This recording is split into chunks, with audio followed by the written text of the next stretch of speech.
افضل شخص في حياتك هو اللي مكمل معاك باختياره، مش علشان اي حاجة تانية، مش علشان مصلحة ولا علشان انت وسيم ولا غني ولا اي حاجة.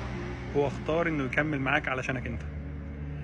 تاني حاجة، اي حد فينا ممكن يعيش حياة طويلة او حياة قصيرة، لكن كل اللي بيعيشوا حياة طويلة لو ما اهتموش بنفسهم وهم صغيرين بيندموا على ده.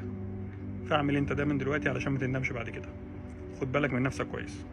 تالت حاجة، الاشياء في حياتك مهما كترت هي مجرد اشياء، فقدر الوقت والناس الكويسة في حياتك والخبرات اللي بتكتسبها.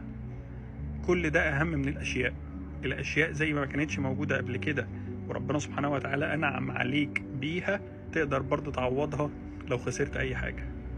الحاجات تعوض، لكن الناس الكويسة ما بتتعوضش، والوقت ما بيرجعش، والخبرات مش بالسهل تكتسبها.